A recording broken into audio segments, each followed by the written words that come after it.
Good evening,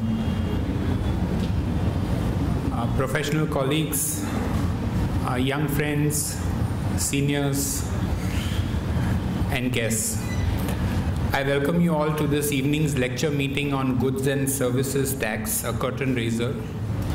Bombay Chartered Accountants Society organizes these free public meetings almost twice a month on Wednesdays for a number of decades now. The topics include those of relevance to the profession and also those important to tax-paying public, like the last two meetings were on practice management and important tax decisions of 2014 respectively. The next one will be on anger management. However, I must clarify that the topic of anger is not a sequel to today's topic of GST, the new tax that is waiting to become a reality. However, if there is any adverse cascading effect of what you hear about GST today, the next meeting will certainly help you cure it.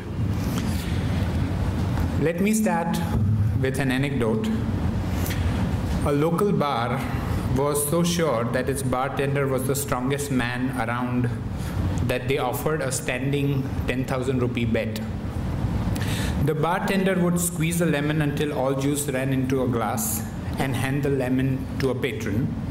Anyone who could squeeze even one more drop of juice out would win the money. Many people had tried over time, but nobody could do it. One day, this skinny little man came into the bar and said in a tiny, squeaky voice, "I'd like to try that." After the laughter had died down, the bartender said okay, grabbed a lemon and squeezed away. Then he handed the wrinkled remains of the skin to the little man. But the crowd's laughter turned to total silence as the man clenched his fist around the lemon and 6 drops fell into the glass. As the crowd cheered, the bartender paid the rupees 10,000 and asked the little man, "What do you do for a living? Are you a lumberjack, a weightlifter, or what?" This little man replied, "I work for the tax department." Jokes apart, we all know that nearly every moving, non-moving, dead or alive item is taxed. And the tax men know how to find a way to squeeze more money out of you and me, even when it seems like there is nothing left. Every communication we receive have a common tune which says, "You still haven't paid. You still haven't paid enough. There's more to pay." Anyways, it's really great to have so many of you here this evening to hear on GST, the most anticipated, highly debated, very much reported, long pending, comprehensive, and perhaps the final frontier in the indirect taxes regime. It could be well the biggest systemic change in the tax history of the country. I hope we all will be happy to call it a reform when it actually takes shape. GST for India will be the final mega merger of number of taxes which presently are on production, sale, and consumption. It ideally should be a self-policing, destination-based consumption tax which covers everyone and everything that the government have always wanted to tax, except free air, I guess. Winston Churchill once said, "We contend that for a nation to try to tax itself into prosperity is like a man standing in a bucket and trying to lift himself up by the handle." However, as a nation state, we still believe that taxes will bring growth and development. This mindset has resulted in a ridiculous design of our tax laws. You can test them on any ground, be it clarity, certainty, administration, fairness, ease of compliance, volume of statute books, quality of legislation, or perception of disproportionate complexity. Lawmakers have mostly failed us all. The process of one and Truly one unifying tax is perhaps still a dream for our country, which is bound in the shackles of diversity and disunity. We are almost sure to have a dual tax structure with central and state level GST. The process of setting up GST started way back in the year 2000 or perhaps before that. And since then, empowered committees, task force, roadmaps, joint working groups, they all have brought us today to the final constitutional amendment bill that has been tabled before the Parliament. So we are at the cusp. In GST, we expect to see the death of classification issues, improved tax credits, integration of multiple taxes, and tax competition among states, and finally, a strong, unified market. At the same time, there are a number of open issues. The definition of GST and services in the amendment bill, and there are related issues on clarity that we need on various aspects. What will get taxed and what will get exempted? What will be zero rated? What about food, electricity, water, and all of that? Will full cascading and compounding effect be truly eliminated? What will happen to small taxes like LBT, stamp duty, and their likes? Will they all get subsumed in the overarching tax scheme? What will happen to tax credits? Will they be easily available in this dual system? Will the technology platform take care of all the day-to-day problems of filing, etc., right at inception? So will GST be truly a game changer for the indirect taxes regime? Will it be flawless GST, as the task force has called it in its report? So we are all here today to find out what's in store for us. To raise the curtain, we have none other than Dr. Satya Poddar. We are indeed fortunate to have someone with such in-depth and very wide experience in tax policy and research, not only in India, but overseas as well. Dr. Poddar is a senior tax partner in Ernst & Young, in India since 2005, and in Canada from 1987 up until 2005. Prior to joining Ernst & Young in 1987, he was with the Canadian Ministry of Finance, where he played a lead role in the design of Canadian GST.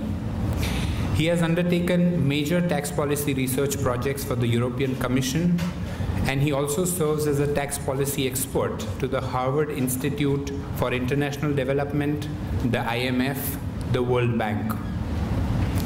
This work has, of course, taken him to participate in their technical assistance programs across the world. In India, he has been actively involved in policy discussions on reform of consumption taxes and has served as an advisor to the National Institute of Public Finance and Policy, the Central Ministry of Finance, and several state governments. He is the author of GST Reforms and Intergovernmental Considerations in India, the first working paper released by Government of India on the principles, issues, and procedures for implementing GST in India. Dr. Poddar, on behalf of the Bombay Chartered Accountants Society, I extend a very warm welcome to you, and we are really delighted to have you with us. And I request Suhas Paranjape, the convener of Indirect Taxes and Allied Laws Committee, to present a memento as a gesture of our regard and appreciation to have taken all this time to be with us. Over to you, sir.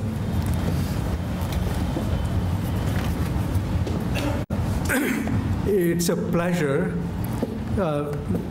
In my past several years, this is the first professional body I've had the opportunity to interact. I have been interacting with lots of business chambers, but none like this here, which is a very serious group of professionals on indirect taxes. I was talking to Makul Modiji in the meeting, and in the first 3 sentences, he scared the wits out of me. He was asking questions that I hadn't even thought about the constitutional amendment bill. And that made me think whether the presentation I prepared will be too elementary for you, I hope you bear with me. Even if you know all that I'm going to present, at least it'll give you a different perspective, perhaps more from the macro point of view as opposed to micro point of view, and more about why certain things should be done certain way as to how things are done certain way. That's my habit. I never try to understand how things are done, so I'm not a good practitioner. But I always question, why is it done this way? And I'd like you to walk with me on the journey in understanding why the GST has been designed the way it is, and why should it not be designed the way it has been designed. I think indeed, as Raman Bhai mentioned, it is indeed a very landmark change in India, whether it comes in a flawless form or a flawed form or sort of not so flawless. It is indeed going to be a very significant change. And the best description I found about how significant the change is, we have this magazine entirely devoted to GST, and I have a few copies if you're interested. And this person wrote a column for the magazine, and is Michael Keane. He is a senior official in the International Monetary Fund, and he has personally been involved in the design of GST and both direct and indirect taxes in close to 50 countries. Exceptionally bright, and whatever he says, I listen with a lot of attention. And this is what he has to say about the Indian GST. Adopting the GST will not be quite as impressive, perhaps, as putting an orbiter around the Mars. But it will put India clearly ahead of the US. Now, putting ahead of the US is not saying much when it comes to indirect taxes. The US tax system is perhaps in the same sad state as Indian tax system is. And maybe that's what he was alluding to, that US will be put behind if India initiates a GST. In my presentation, I want to take you through the basics of GST, why it is being proposed, and then those things, why the GST was conceived in the first place, become the benchmarks for you to evaluate whether the model that is being proposed will take you to the goals and objectives. If you recall, when the negative list of the GST was, for the service tax was published, the preamble to the document that came out was saying, purpose of the service tax negative list is to make the tax system simpler, reduce and eliminate cascading, and promote investment and growth. And what came out was a story that you all know. I think somebody was saying that rather than calling the SENVET credit rules, we should call it the SENVET debit rules. Also, I think Raman Bhai mentioned in his introduction that the taxes should bring growth and development. I think that's quite a demand to be made from the tax system. My goal is taxes can never bring growth and development, but they should not stand in the way of growth and development. And in India, the problem is that the tax is the main obstacle in growth and development. So you bring about growth and development not by getting a push from the tax system, but by removing the tax system as an obstacle and roadblock. So now I think I have approximately an hour of presentation. Then we'll leave 10-15 minutes for questions and answers. And I have to leave sharp to catch my flight at 10 o'clock. So the GST, before you talk about GST, I ask my question, why the GST? And why the GST is because you're not very happy with what you've got today. What you have today is state VAT, SENVAT, service tax, and few other taxes like entry tax, LBT, octroi, CST. What's wrong with those taxes, and why are they designed the way they are designed? In my diagram, I have divided the economy into 6 boxes. The goods supply chain, starting from the primary production of agriculture and mining to manufacturing to distributors and resellers. Then you have two white boxes under the state VAT for the service tax providers, service tax resellers, and real estate. The Indian Constitution is designed in such a way, number one, it allocates taxation powers over different boxes to one government or the other. And exclusivity, mutual exclusion is a very fundamental feature of Indian Constitution. If the power to tax a particular box has been given to one state, it cannot be given to the other government. So under the Constitution, I think you all know about it, the states can apply the tax on the goods supply chain. They cannot tax services. They have the power to tax real estate, but they do not apply the VAT type taxes to real estate. So three boxes are black where the VAT applies, and the three boxes are blank where the VAT does not apply, either because of the constitutional blockage or because of the tradition of not applying the VAT to real property. In the case of the state center taxes, you have again only one box in the supply chain that is black. That's the manufacturers.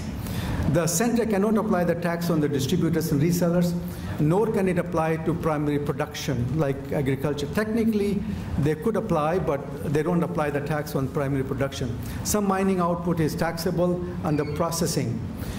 They have the power to tax services, so both boxes for the services are dark, and they cannot touch real estate. So what you have is neither the center nor the states can levy the tax on all the six boxes in a comprehensive manner. So the tax becomes a patchwork, and you create lots of borders. The biggest job that is a source of living for you as well for me is to define the borders for each of those boxes. So that leads to a lot of classification disputes. So this patchwork has two fundamental problems. One is, as Raman was mentioning, cascading. Because when you are in a white box, you don't collect tax on the output, but everything that you buy, if it is coming from the black box, you are paying tax on it. And that tax is not recoverable. This is the SENVAT debit. So three boxes are blank, and lots of inputs are going into those three boxes from the black boxes on which no input tax recovery is allowed. And that's happening in both the SENVAT as well as the service tax. So if you take a departmental store who are a distributor, a reseller of the goods, all the things they buy, the store fixtures, electrical fixtures, elevators, shafts, everything is subject to the central excise, but no input tax is recoverable for them. So number one problem is that when you have a patchwork of these white and black boxes, it leads to a huge amount of cascading. And the second problem is the complexity, because each box has to be defined, which item belongs to which box. And if you look at the constitutional history, works contract, restaurant meals, leasing contracts, what are they? Are they supply of goods? Are they supply of services? Or something else? As recently as 2006-07, there was a famous decision about the telecom sector, where the telecom services are taxable within the VAT scope or they are not. And I think Rumapal's decision in the Supreme Court is absolutely fascinating, where she talks about airwaves. Are they really subject to, are they being leased to somebody for use or not? Okay, let me just pause here. Just to have these three blank boxes and three colored boxes does not really give you the impact they are having on the economy. As a tax practitioner, you appreciate how painful it is to have those multiple boxes. The amount of cascading that occurs is not trivial. It's 40% of the total taxes collected.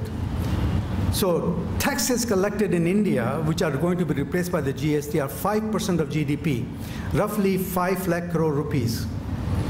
Of those 5 lakh crore rupees, 2 lakh crore rupees is coming from not final output consumed by the consumers, but on production inputs, which are acquired by people in the business for producing more output or services or distributing the output. So this is the extent of cascading in the system. And this is not unique to India. I've done studies of the same type for US, for Canada and a number of other countries. In most cases, when you have a patchwork of this type, the amount of cascading is roughly 40%. It could be 35, it could be 45, but in the range of 40% of the taxes come from input taxes.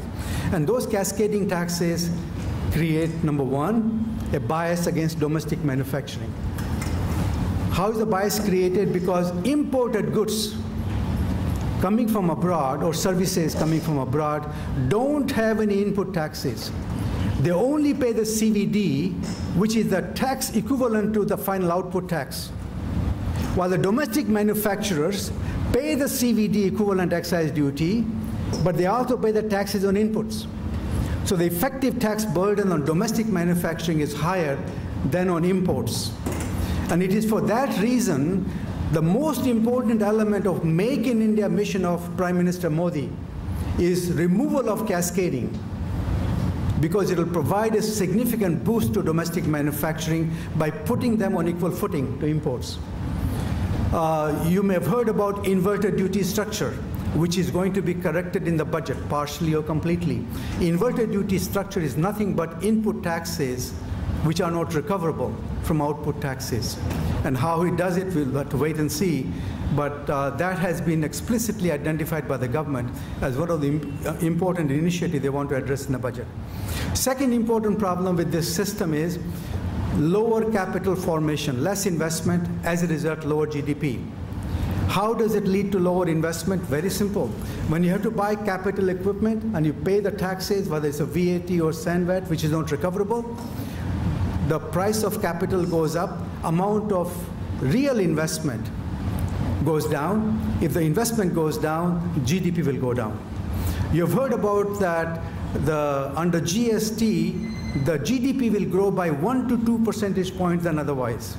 Now, how do you calculate that 1 to 2 percentage point number? Very simply, the people who do the research quantified that the amount of taxes on capital, which is blocked, is roughly 6 percentage point of the value of capital investment.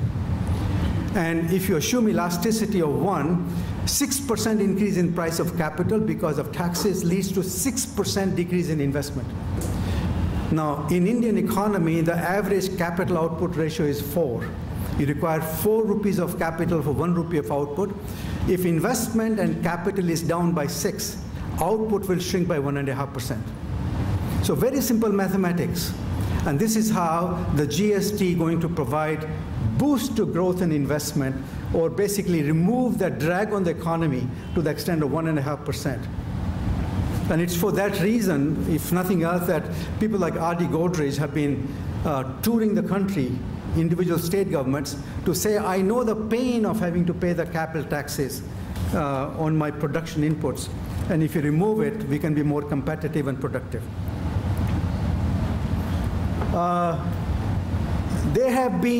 This was the concept that led the Dr. Kelkar committee in 2001 to provide or to conceptualize the GST. I had written about the GST back in 1992 when I was invited by Ministry of Finance to see how the tax reform can be done on indirect tax side. And in 92, 93, I was author of the paper by NIPFP, Reform of Domestic Consumption Taxes. And this is the model I had recommended. At that time, there was no appetite. People didn't even know what VAT was.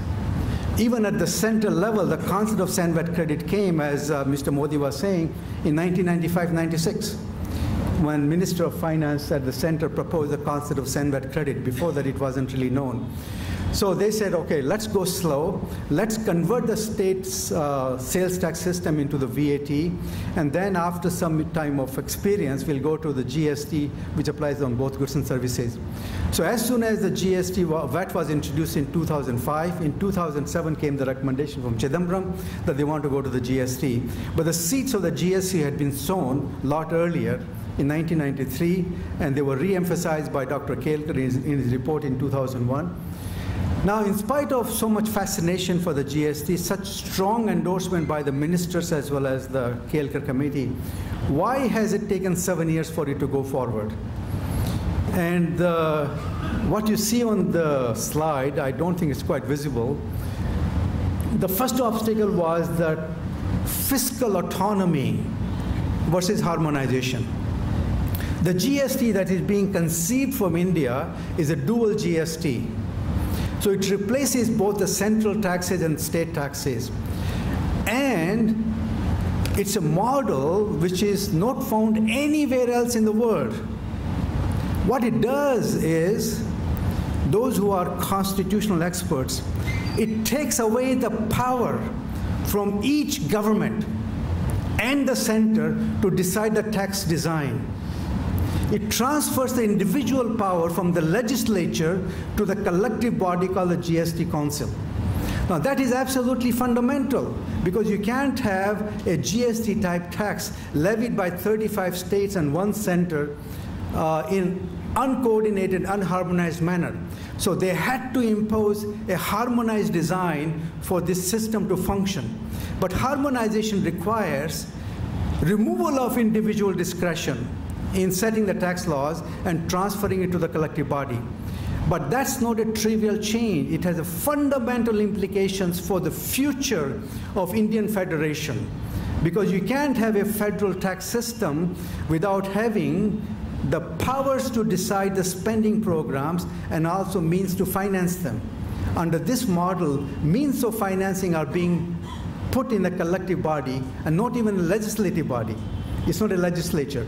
And I think many of you in my tea break were asking that, how can you have a GST law where the GST Council decisions are only recommendatory, are not binding on the states? It's easier said than done to bind the two together. And that's been a point of friction. And I think first Minister of Finance who raised the objection against this model of GST was Madhya Pradesh, Mr. Raghav ji. And Raghav ji कहते थे, अगर GST बन गया तो हम बैठ के करेंगे क्या?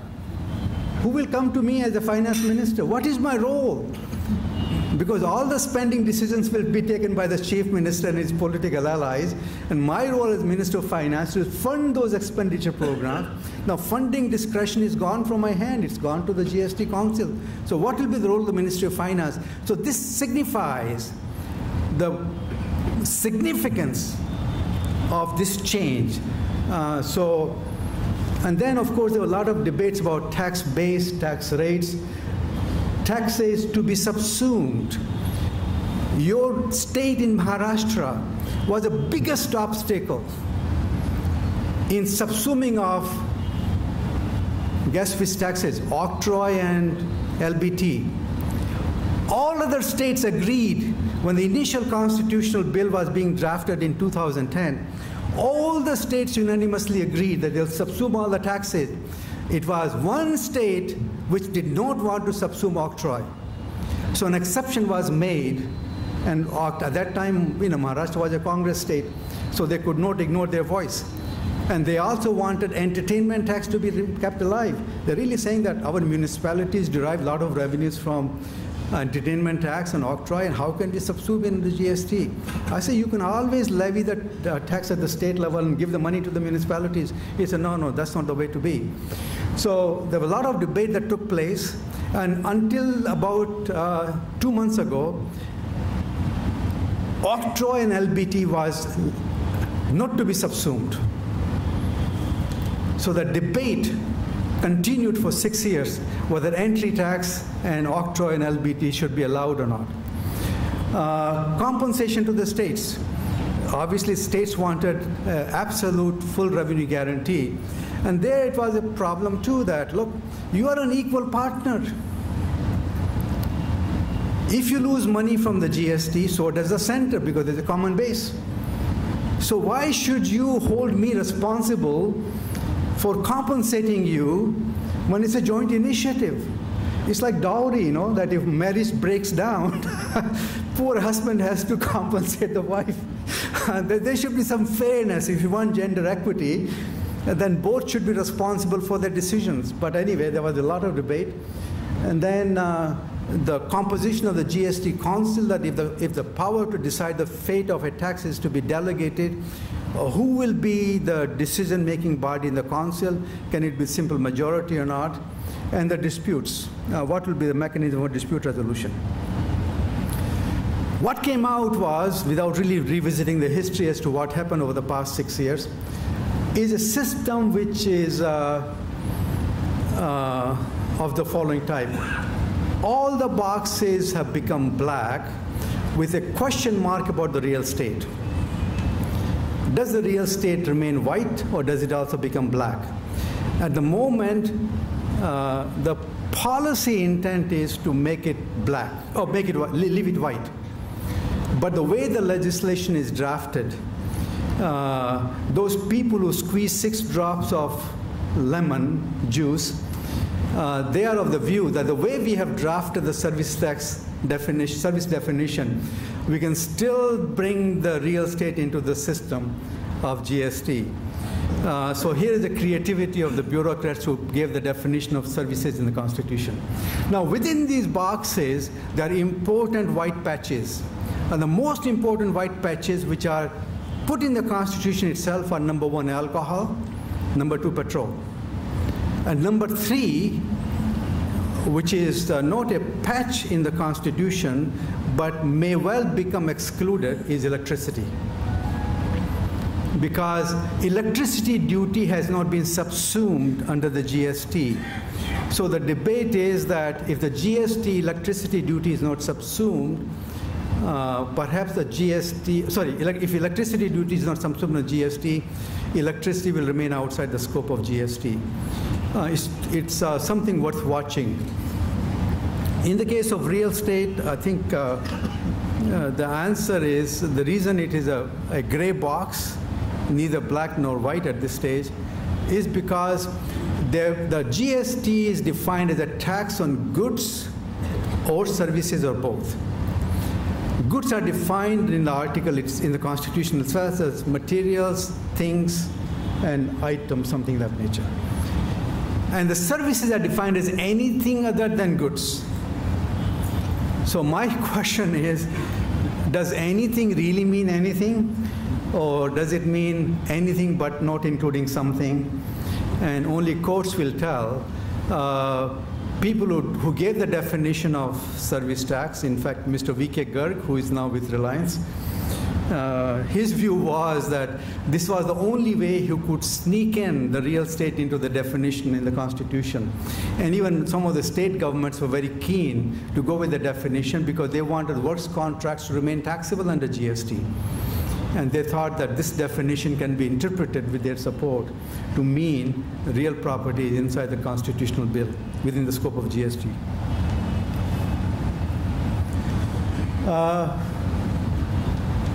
So let me run through this very quickly. Most of you know it, but for the sake of completeness, it's a dual GST. The state GST can only apply to supplies within the state. The national GST or the CGST by the center can apply to any supplies within India. Interstate supplies can only be taxed by the center, IGST, but the Constitution provides explicitly that IGST will be shared with the states. It cannot be kept by the center. And the sharing formula has not been defined, but intention is explicit that it will be, for all practical purposes, state tax collected by the center on their behalf, and they'll get the money.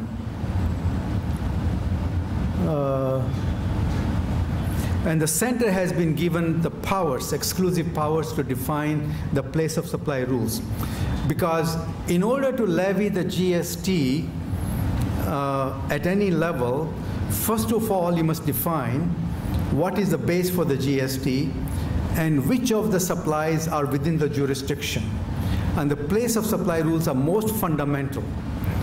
As Mr. Bakul Modi was saying again, that the most fundamental requirements for the GST design are, number 1, what is taxable, perhaps what the tax rates will be, and importantly, place of supply rules, and how much input tax credit will be allowed. And if you don't have clarity on those 4, then everything else is a waste of time. And the way the law is drafted, the Constitution is drafted, those 4 clauses are subject to a lot of vagueness, and the governments can use those clauses and interpret them so that they are applied in a meaningful manner, or they can apply them in a very unfair manner. The GST Council is basically all the finance ministers from the states and the center. There's a 3/4 majority required for the GST Council decisions. Center has got 33% of the votes, so nothing can be approved without center's approval because the states by themselves will not have the majority of 75%. By the same token, center itself cannot do things by itself because it also requires remaining 40%, 42% votes from the states. So it really binds them together into a tango. And if they don't tango properly, it will become a tango.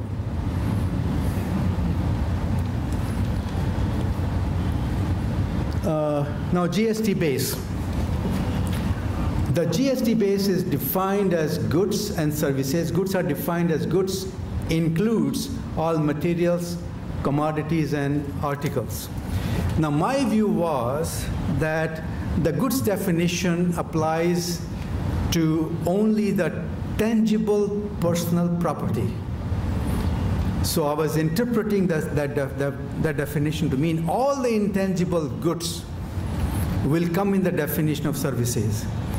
But over the past few days, that view has been challenged, both internally within EY as well as outside, mainly because the words are includes. So it's for you to decide whether software products will remain goods under the current jurisprudence or will they become services. Our goal was to make them all services. Globally, goods are defined as tangible personal property, TPP, and everything other than TPP is service. But the real property, now basically if you look at the charging section for the GST in other countries, tax applies not on goods, it's called goods and services tax, but the base for the tax is property and services, not goods and services. And property includes both movable and immovable.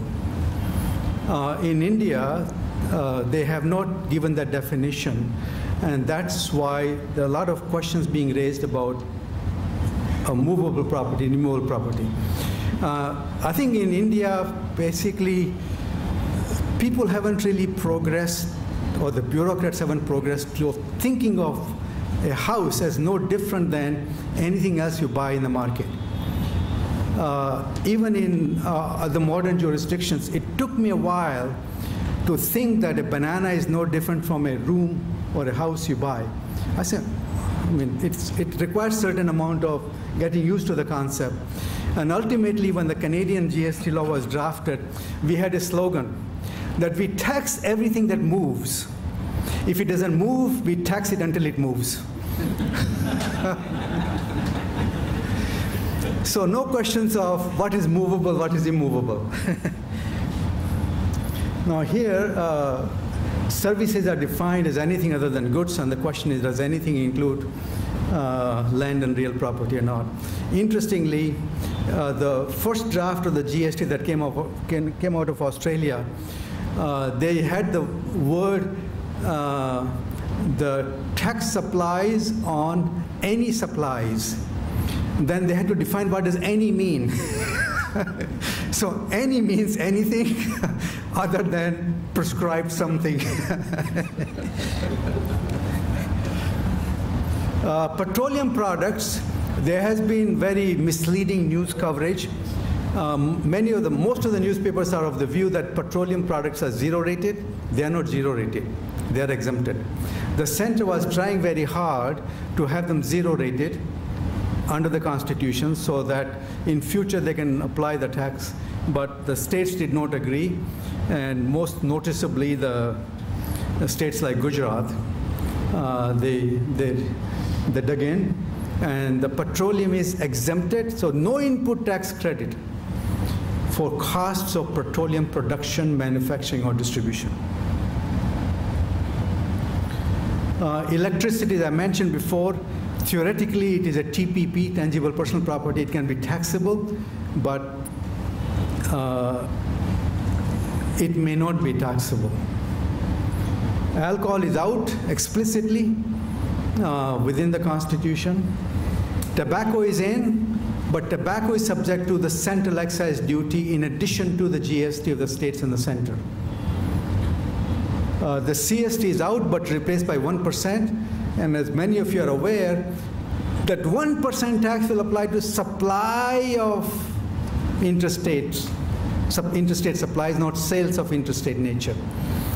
Now, this is a very draconian change. The officials are defining supply to include consignments. And we have taken the view, and it's yet to be tested, that internationally, a supply necessarily implies two people. You cannot have a supply until you have two people transacting in a supply. If you really apply the concept of supply to internal movement, if I move this book from here to there, it's a supply. And there's no way that the tax can or should be applied to those transactions. And this definition of consignments is going to be a horrendous problem. Don't underestimate the importance, because officials are of the view that under the GST, IGST will apply to consignment transfers. Now they're drafting the law, they're drafting developing the procedures on that basis. And they may adopt the same concept for the 1% CST. And I have a feeling, even though I don't have inside knowledge, the rate of 1% may have been chosen to be equivalent of 2% because it will be extended to consignment transfers. In fact, my own feeling is that if they apply the 1% tax to both consignments, it may be equivalent to a lot more than 2% of CST, because the consignments could well be more than twice the interstate sales which are taking place. Entertainment taxes will be taxable only at the local level. It's very important to emphasize that taxes have to be levied and collected by the local bodies. In many states, entertainment taxes are levied by the state but collected by the municipalities. In some cases, they are levied by the state, collected by the state, and then money is distributed to municipalities. Those taxes are not valid anymore.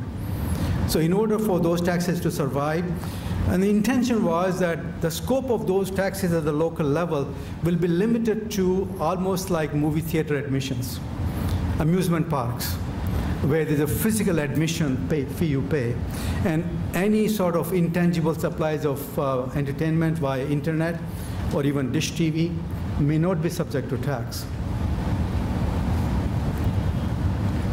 Tax rates. You've heard about the 27% tax rate that the states think is quite reasonable.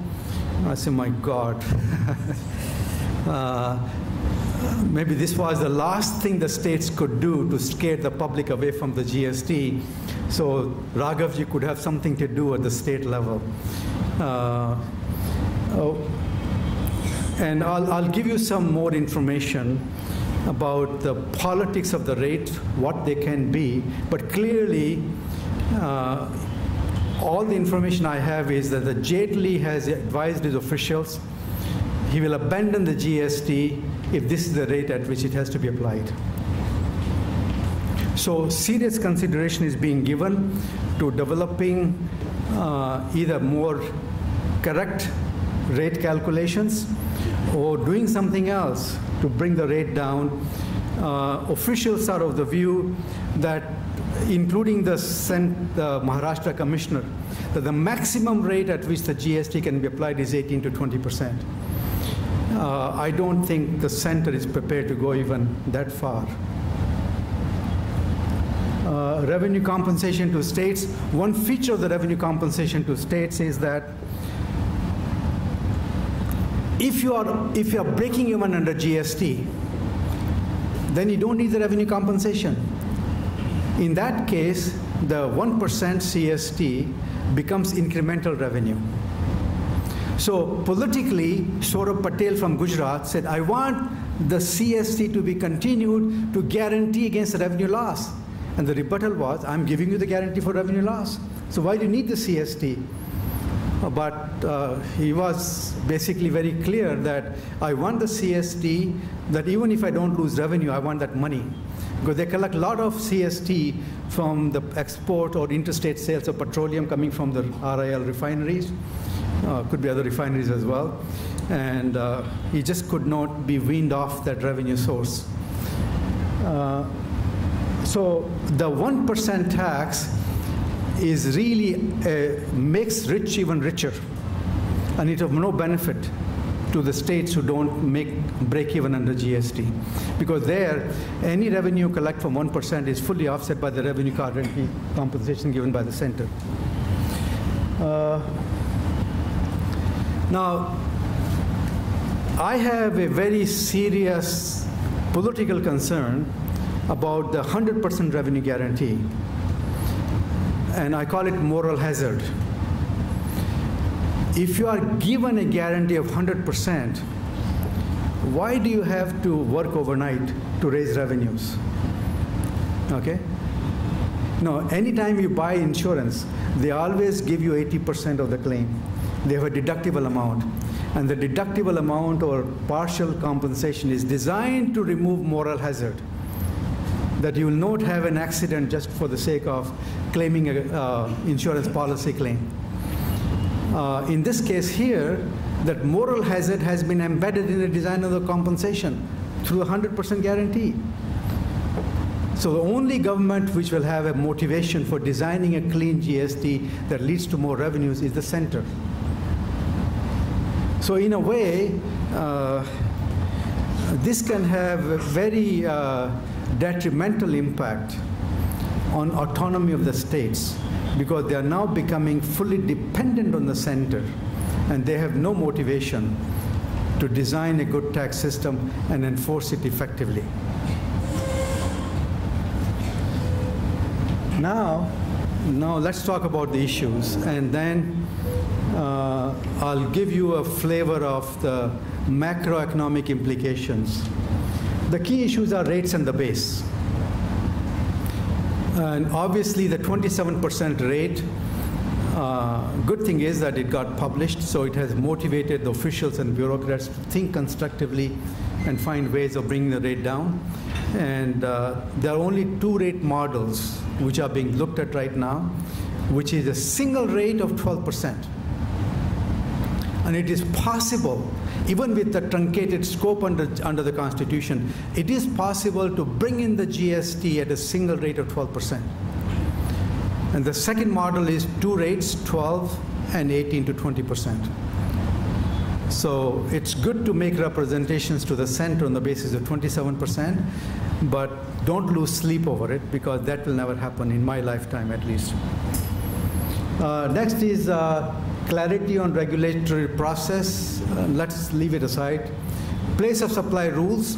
The place of supply rules have been designed, and Empowered Committee even made an announcement that they have approved those place of supply rules. They have not released them as yet, and they are refusing to share that information with anybody else. We do have copies that we have obtained behind the doors, and the rules look fairly clear, very clean. But there's some 3 or 4 complex aspects on which clarity is needed, and there's also some politics behind those rules.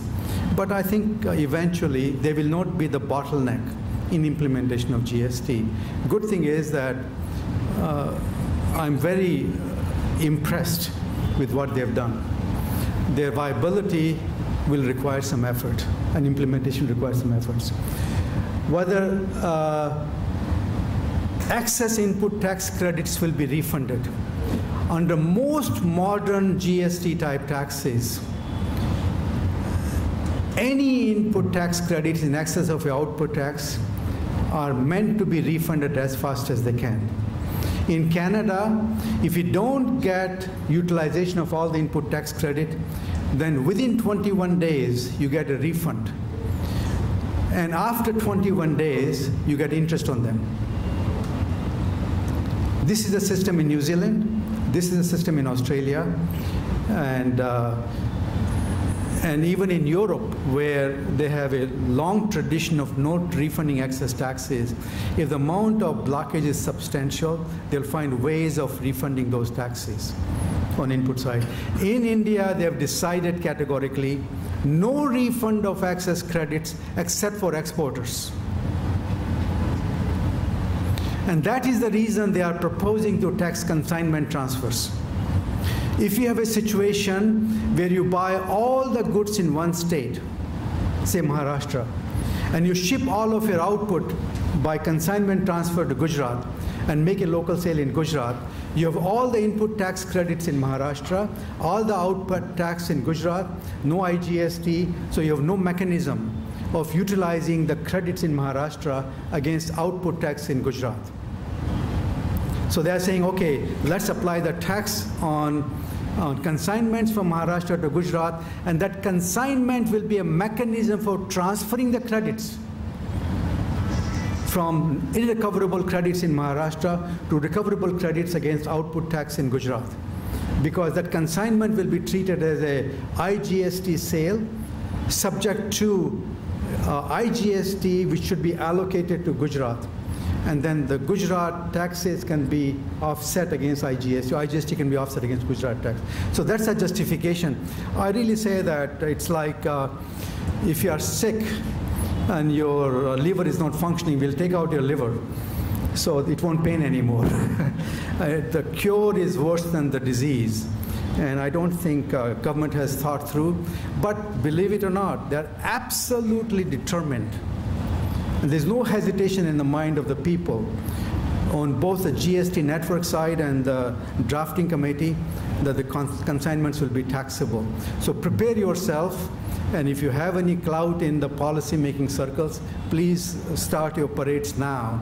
Don't wait for any guidance to come. Whether real property is subject to GST or not, I think I've discussed it enough. Now think of the consequences if real property is not taxable. Sale of real property is clearly going to be outside the GST. So that means that anything that goes into construction of a real property, input taxes will not be recoverable. Even today, all the civil works supplies, you don't get SENVAT credit. You don't get the VAT credit. The same thing will continue.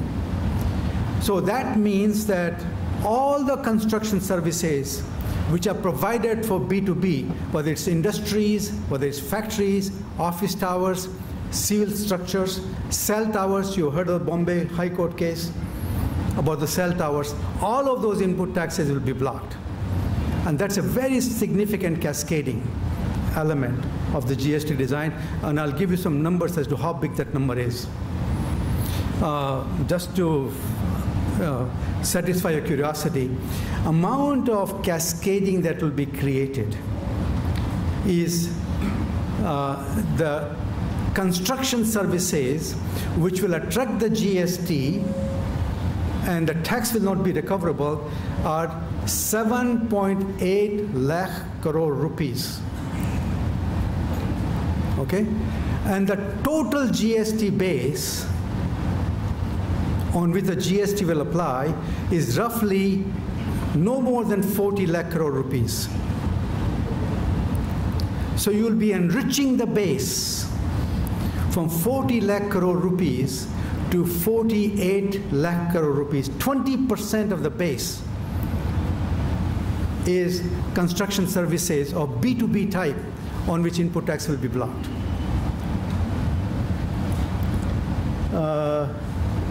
Whether IGST will apply to consignment transfer, we talked about it. When will the GSTN be ready? And I think I'll talk about more. The Prime Minister has given very clear instructions to the bureaucrats that I'm authoritative, but I'm also authoritarian. I don't want you to disappoint me in implementing GST on April 1. If the states create an obstacle, I'll deal with it. But I don't want you to say, sorry, we are not ready. They are not ready as yet, but somehow they have to be ready. The transitional provisions, what will happen to the geographic incentives for Himachal Pradesh, Baddi and all those things. There's also the status of the current incentives at the state level, what will happen to them? One answer is very clear. The GST will not have any geographical state-specific incentives. But those incentives can be provided outside the GST as a cash refunds, as deferment, or anything else. But the GST chain will not be broken. At both the central level and the state level, that answer is very clear. And what is the mechanism and to what extent that those incentives will be given is yet to be seen. My own feeling is that all the existing incentives will have to be honored by the states and the center. Whether we continue to offer those incentives in future, only time will tell. Now, comes into economic impact.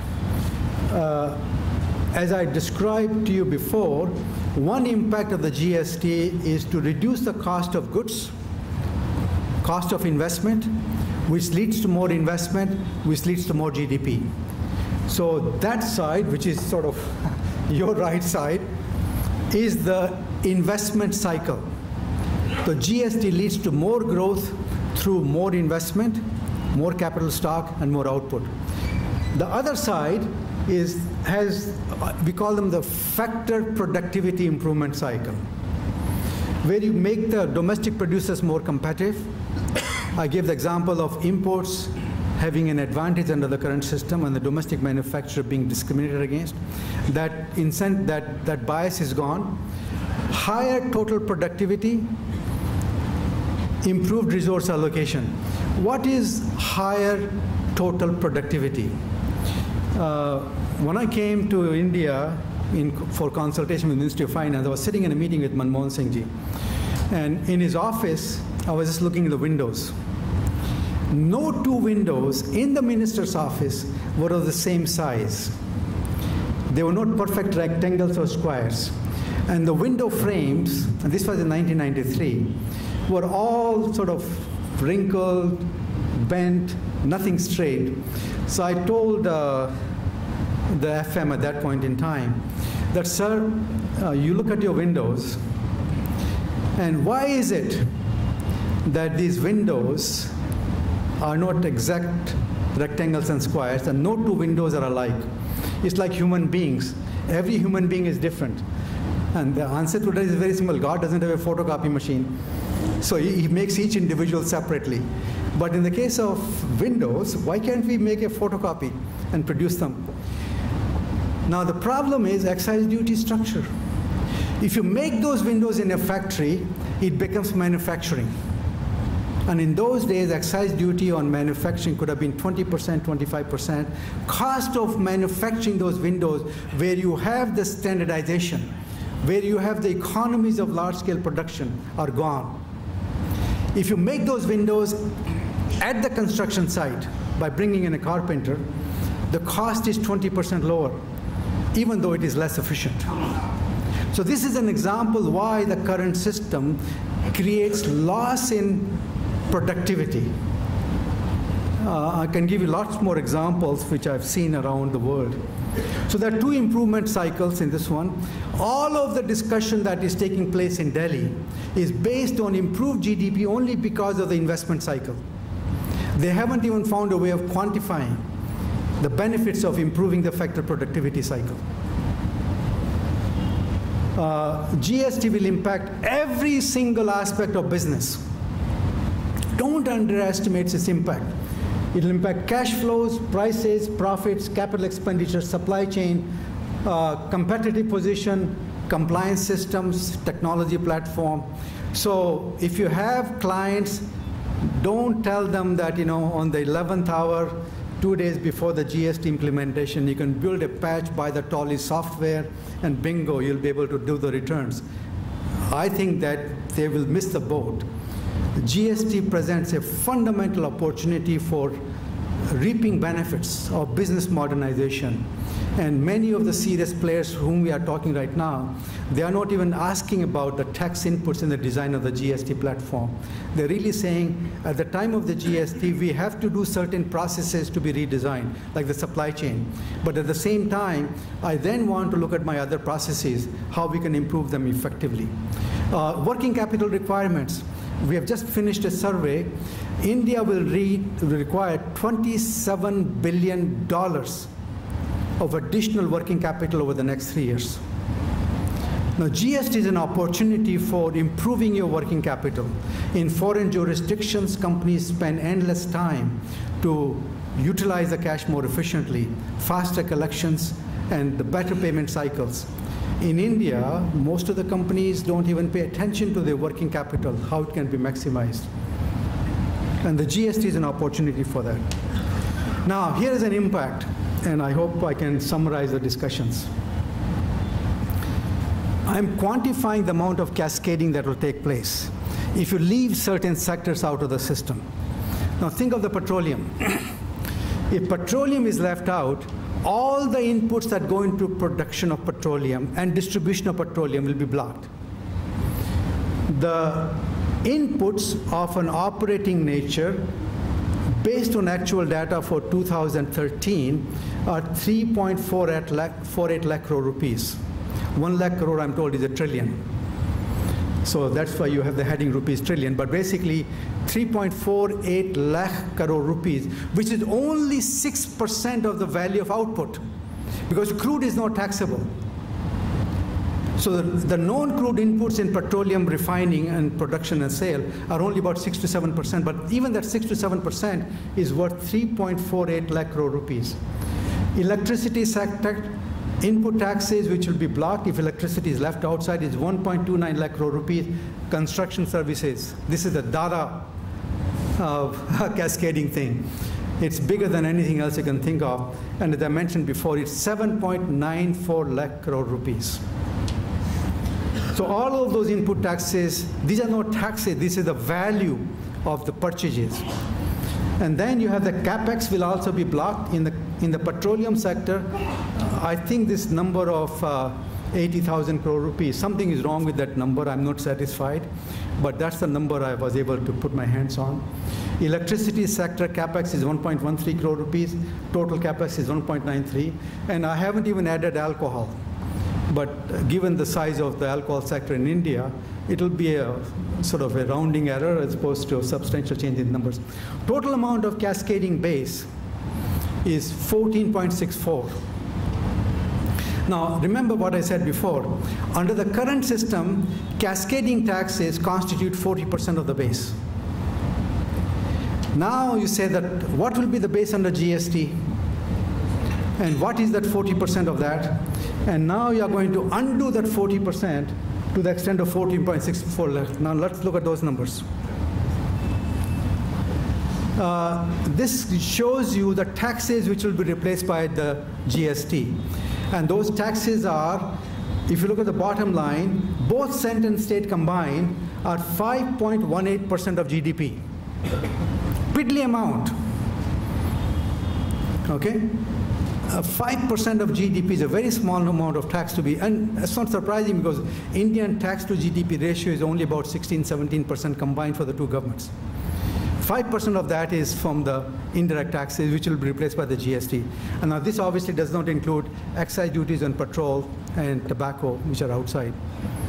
So to raise the 5% of these taxes, 5% GDP, how much tax rate do you need? Now here is the number. The total GDP in 2013 was 100 lakh crore rupees. Consumption base, if you exclude investment and only look at the consumption, final consumption by the consumers and the consumption by the government, because government is treated as a final consumer also in the GST discussions.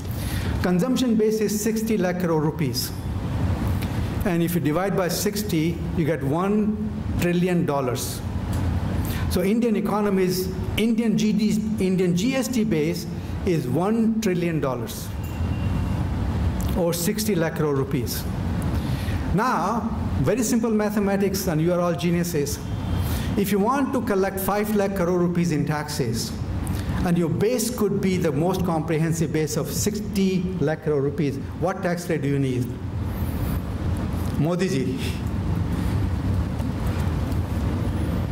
Answer is on the sheet, 8.6%. Okay? But it's wishful thinking that you can levy the tax on 60 lakh crore rupees comprehensive base. At a minimum, you have to leave out sales of the farmers, fruits and vegetables. Unorganized sector, there's no way you can collect the tax. There'll be threshold of 10 or 20 lakh rupees for registration for GST, and there'll be some sales below the threshold of 10 and 20 lakh rupees. All of those put together can give you a base of 45 lakh crore rupees. Now, even at that rate, what is the revenue neutrality you get? 5 lakh crore rupees divided by 45 lakh crore rupees of base gives you a tax rate of 11.5%. Now, when the states are saying we need a tax rate of 27%, I say, where are you? What kind of tax you are designing? And the third line, row 6 says, what kind of tax they are designing? To get a tax rate of more than 25%, they're assuming the base will be 20 trillion, 1/3 of the potential base. So what's the point of designing a GST which is worse than the status quo? Because even under the status quo, I bet my life that the base is bigger than 20 trillion rupees. So here are the numbers. So the 12% tax rate is not hypothetical. It is solid. It is realistic. And this is the way tax reform was designed. Now look at this next chart. When Canada brought in the GST, their inception tax rate was 7%. And the C efficiency is percentage of comprehensive consumption base that is taxable. Okay? So in my calculations before, when I went from 60 lakh crore rupees to 45 lakh crore rupees, my C efficiency would have been 0.75. So here, Canada imposed a tax on roughly 70% of the base. And each percentage point of tax rate yielded tax revenues equal to 0.5% of the GDP. That's the third column, revenue productivity. Okay? Japan, they brought in the tax at 3%. Their consumption ratio was 64%, and the tax productivity was, again, 0.5. New Zealand has the most comprehensive tax base. They tax 98% of consumption. And what is the 2% they can tax? Bank interest. So leaving aside financial services of interest, borrowing and lending, everything else is taxable. As a result, they have the highest consumption efficiency, 98% consumption is taxable, and as a result, their revenue productivity is the highest. Each percentage point of the VAT rate yields 0.75% of the GDP as a tax revenue. Singapore came in at 3%. Their consumption efficiency was 70%, but the revenue productivity was very low. I don't know why it was so, but I have to dig into that a little bit more. The point is that a modern tax system is not a tax reform until it has revenue productivity of more than 0.5, and which has a consumption base, C efficiency of at least 0.5. India numbers today take you to sub 0.5 base. They're going to 0.3, 0.4, and that's and a movement from 0.3 to 0.4 is not a trivial amount. You're talking about, lakhs of crores of rupees of base that is being affected. I think then we can talk about, given all the things, there are lots of uncertainties at the moment. Will the consignment transfers be taxable? Will the input tax credits be refundable? What the tax rates will be? And so depending upon what assumptions you make about these unknowns at this stage, impact on the sectors can be highly variable. One thing I can tell you right now is, in the past 10 years, service sector has been the engine of growth. If you bring in the tax rate on service sector at 20% or even higher than 20%, we say rest in peace for the service sector. The GST will bring a tombstone on the future growth of the service sector, and even what exists today will come to naught. So please evaluate this option carefully. I'm not negative, nor am I blinded to what may lie ahead. It's an opportunity, but opportunity will go in the right direction only if a professional body like you takes a very serious attempt in making your voice heard in the policy circles so that it's a better GST. And the ultimate test of the better GST is consumption efficiency of at least 0.5, revenue productivity of at least 0.5. And to translate that in your and my common language, any tax rate from 12% higher up is a dilution of the quality of GST. Thank you.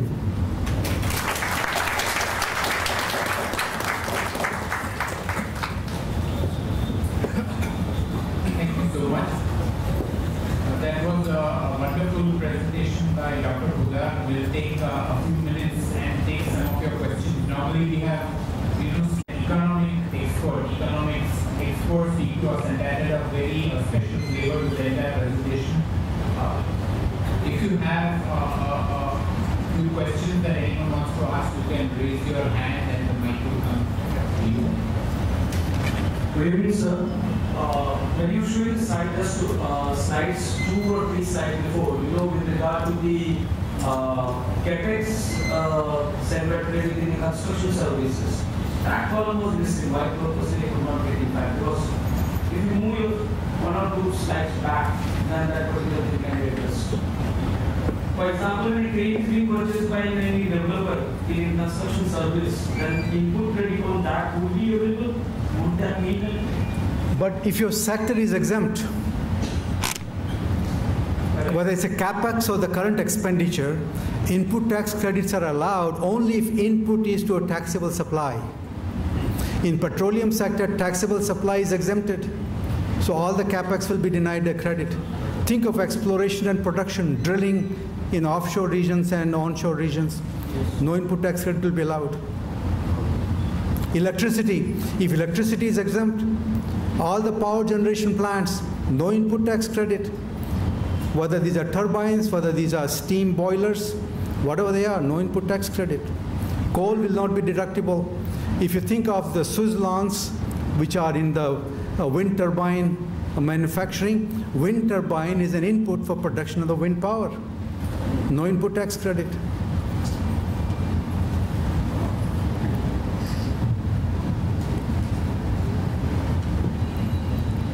Am I exaggerating, or I think that's the system right now. Yes. Am I right?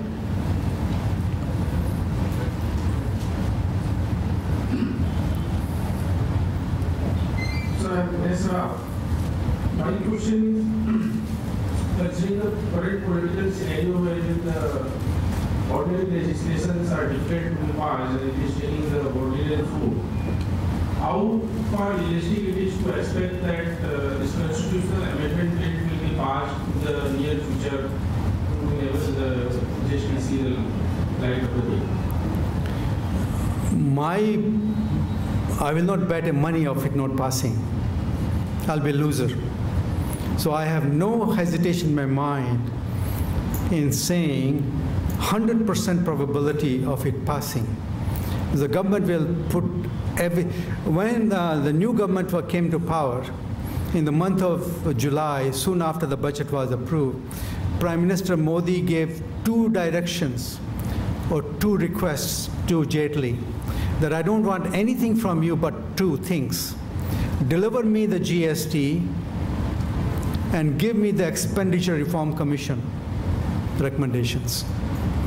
And he explicitly stated in all the meetings we had with him that I've got nothing else on my plate.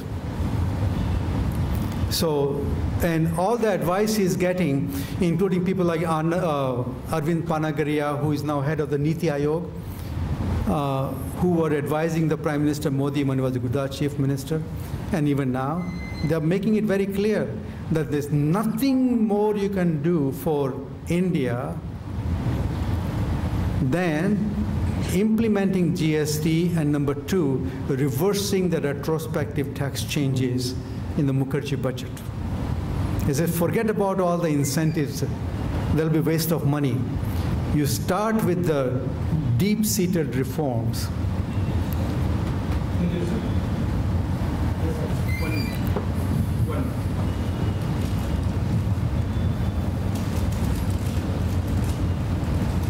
And by the way, by Expenditure Reform Commission, I anticipate very significant changes in making the subsidies more targeted. So on the expenditure side, Expenditure Reform Commission gave an interim report 4 or 5 weeks ago, and the single most important recommendation in the report is to make subsidies more targeted.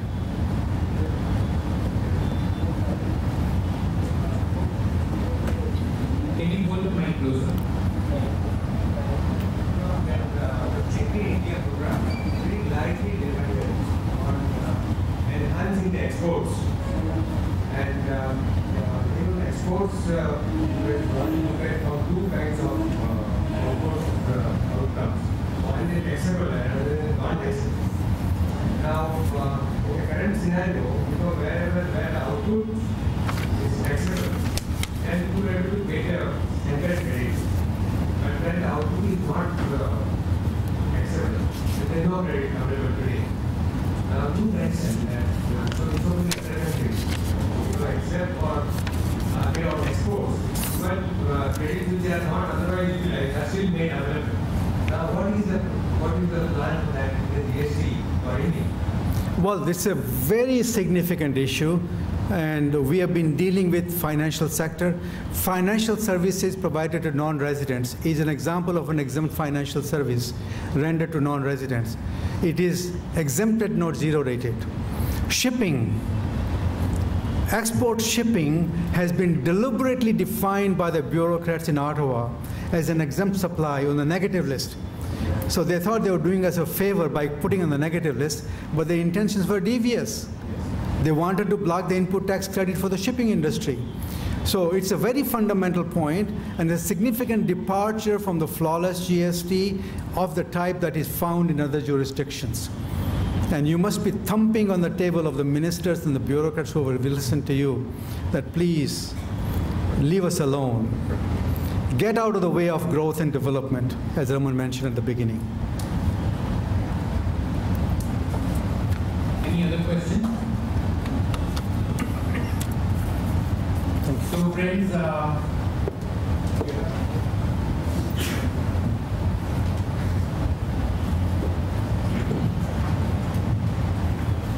just one simple question. Whether from financial between the budget exercise will be looked at based on this, because if the powers are passing on to the GST committee, what would be the role of finance ministry subsequent to budget of 60? Because there will be hardly any changes will be coming in the tax structures. Because there will be no changes of excise, no changes of service tax, or no changes in tax structure as far as indirect taxes are concerned. A good indirect tax is one which is stable and does not require any maintenance after it is introduced properly. So you have there's one more sub-question. Initially, when the salary was introduced and when the VAT was introduced in Maharashtra, there were many promises made by the government. Smaller taxes will be incorporated into it. But then there was a backward entry, like luxury tax, WC. So, is there a possibility that there will be some backward entries subsequently? The thing is that in the past, if I can be blunt about it, the state governments have absolutely no understanding of economics of taxes. Their mantra is revenue, revenue, revenue. And in the process, they basically make a mess of the economy, and they also make a mess of the revenue collection system.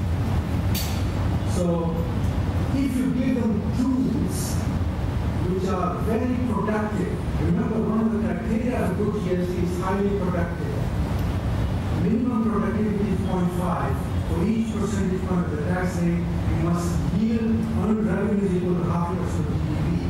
So if we focus on those dimensions, then we don't need for these supplementary ad hoc taxes, because they are a nuisance. Sir, one more question. Sir, sir, the definition of GST does not include the product consideration. Can you throw some light on it? Yes. In fact, the definition of GST in the Constitution is ridiculous. Because this is exactly the point. It's so embarrassing for me to talk about it. And that's why I didn't want to say so. And I had a call with one of the senior bureaucrats. I said, is this an oversight or do you meant me to do what you've done? They define GST as any tax on goods or services for both period. Now you ask me that by that definition, every single tax we have on indirect tax fee is a GST. Even excise duties are a GST. Entry tax is a GST. Auto is a GST. Entertainment tax is a GST. Service tax is a GST. And they spent 6 years debating that these other taxes should be eliminated and replaced by the GST. But they define the GST in such a manner that the list of taxes is even broader than what they've got today. So that's one part of the definition, and that's true that in the Constitution it did not require the definition of supply rate for consideration. But in actual tax law, when the GST is designed, the charging section will say tax applies to taxable supplies. And if you look at the Australian law, it says taxable supply that supplies for consideration. Canada has the same law, European Commission has the same law. Sir, one small question. What will be impact on common man's pocket of GST?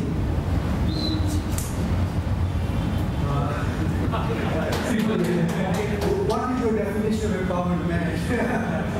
I think I'm serious because if you talk about the common man, people on the table who drive premium luxury cars at your cost and my cost, it's a different impact. Let's look at the reality of India. In India, nobody knows who pays what taxes.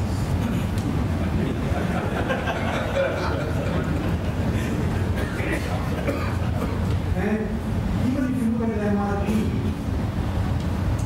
who knows how much tax is embedded in that market?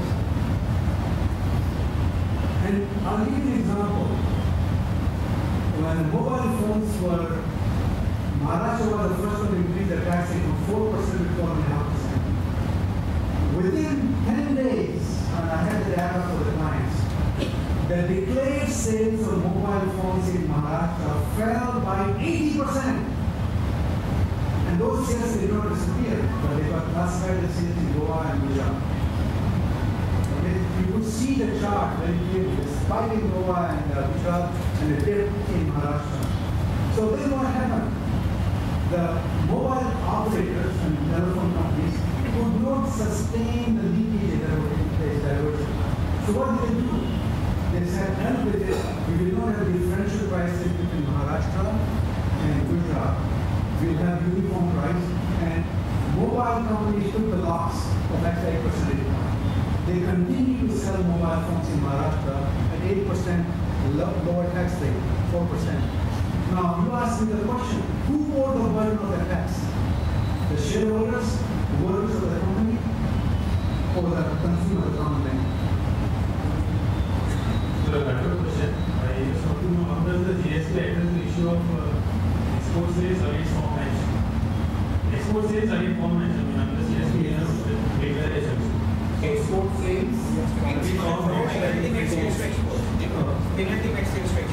So, that was a declaration under GST or certain declaration from I think you are miles ahead of my understanding. So whether this system will bring a hassle-free assessment and speedy refund system? Do you expect it? Refund to the Hassle-free assessment, less paperwork, all this. Whatever the paperwork less for sure. system we are getting it. Paperwork less for sure. Because everything will be electronic, so no papers, it gets encrypted. And SL-free assessment. SL-free assessment. Yes, for a very simple reason. All the front-end processes will be handled by independent BPOs, that we call them. And the BPOs have the best example is the CPC Bangalore for income tax. The GSTN will function as well or as badly as the CPC. If you are happy with it, I think we'll really have to stop because there is a flight to catch at 10 o'clock. So I'll just directly request Sunil to present a very well-deserved vote of thanks. Just hang on for 1 minute. I think the real key takeaway is it doesn't really have to be just the goods and services tax, but a good and serving tax that will serve all of us, the taxpayers. Thank you, Raman. Friends, one thing which I think is the hallmark of today's talk is the simplicity and the lucidity with which the entire presentation and the discussion went about. Sir, for even a single moment, I didn't feel I was attending a tax session. All the complex challenges of GST were very nicely brought about through various examples. And sir, I really liked your black box, white box, and the message that things are actually between them in gray. Sir, one important aspect which you brought about was the need for representation. We'll definitely bank upon you, sir, and take inputs from you. At BCAS, we are really keen on moving representations to various bodies. So we'll definitely touch base with you. You aptly answered all the questions, and very frankly, you could see that most of the participants had more questions to ask. And surely all of us felt that this session should not end, but all good things have to end with a very hearty gratitude on behalf of the BCAS and on behalf of all of you present. I propose a very well-deserved vote of thanks. Thank you very much. Thank you so much. I have a few copies of this magazine.